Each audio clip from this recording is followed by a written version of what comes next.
How you doing, Southern Alberta? This is the Power Zone Wrestling Match of the Week on Shaw Television, brought to you by Weist Insurance and Investment Management. Achieve your goals together with Clayton Weist. Tom, if I may say, Clayton Weist, one of the brightest financial minds in Southern Alberta. Whatever your investment and financial goals may be, as simplistic or as complex as you want to go, please visit Clayton Weist. He can be reached at wiim.ca. Check out the website. Unbelievable stuff out of Clayton Weist. Zero versus Travis Copeland versus CJ Strongheart.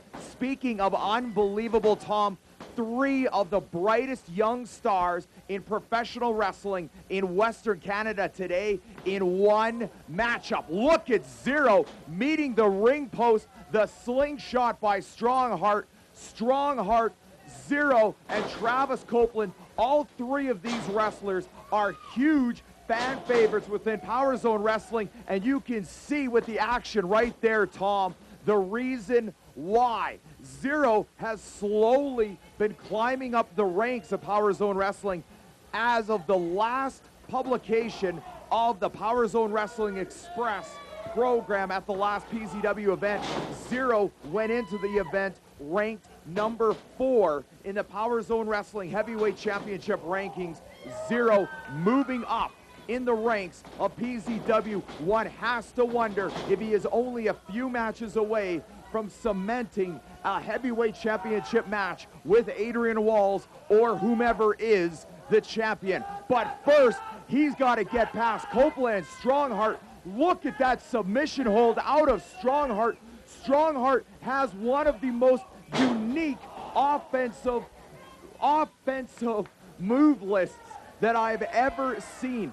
Strongheart, we joke in the locker room that Strongheart is almost too big of a fan of the video games, is almost too big of a fan of the wrestling on the other side of the world. But I'll tell you something, Tom, it's an exciting wrinkle to see it in Power Zone Wrestling. You can see the originality, you can see unbelievable wrestling out of CJ Strongheart. Travis Copeland with a twist of fate on Zero. All three competitors are down. Three of the best young athletes in Power Zone Wrestling trying to make a statement, trying to solidify some momentum, heading up the ranks for a possible heavyweight championship match. Let's not forget, Tom, that Adrian Walls has issued an open challenge. If you have a license to wrestle within Western Canada, whether that be Manitoba, whether that be Saskatchewan, whether that be Alberta or British Columbia, he has even said for those wrestlers that are based out of the Northwest, unbelievable. Did you see that double stop out of Zero? Unbelievable, Tom. And you can see, again, the flying shoulder tackle out of Copeland. As I was saying, Tom, this action is unbelievable. Adrian Walls has the open challenge, so anybody at any time can accept it.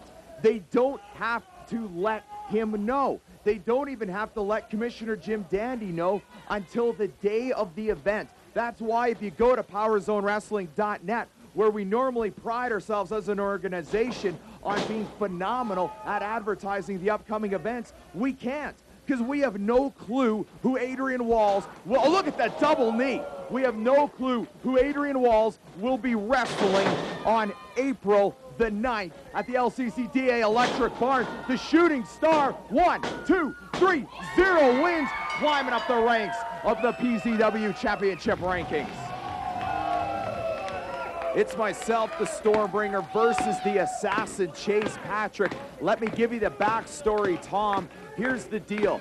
2 PZW events ago, I announced to the live audience that I needed to take a break for a while. I was planning on taking a break through the remainder of 2008, give my body a chance to heal up so that I could keep doing what I love doing, and that's entertaining audiences in a wrestling ring. Tom, I'm telling you, and I'm telling the people at home, I want to do this for the rest of my life right here in Southern Alberta, but I have to pace myself. So here it is, Tom. this was scheduled to be my last match for a while, the Stormbringer versus the Assassin Chase Patrick. But as you are gonna see next week, Tom, in the footage on the PZW Match of the Week on Shaw Television, you are gonna see that this will not be my last match. I am gonna be going after Chase Patrick next week.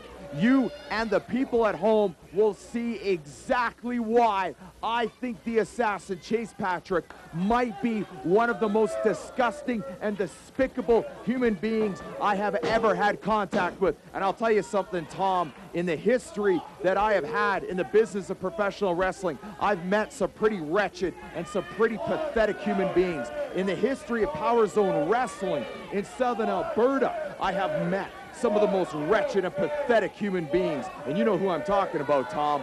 But let me tell you, they all pale in comparison to the Assassin Chase Patrick and what he did. Tom, you will see it next week. The Stunner, here we go, the Assassin, and the Assassin gets a lucky break, rolls out of the ring after the Stunner for myself, the Stormbringer. You can see how frustrated I am, Tom. You can see that I'm exasperated. The Assassin and I have been tearing into each other for 15 minutes prior to that Stunner. The Assassin had done a number on my left knee. You can see I'm limping out at ringside. Here we go, Tom. Part 2, the Assassin, Stormbringer, next week on Shaw Television.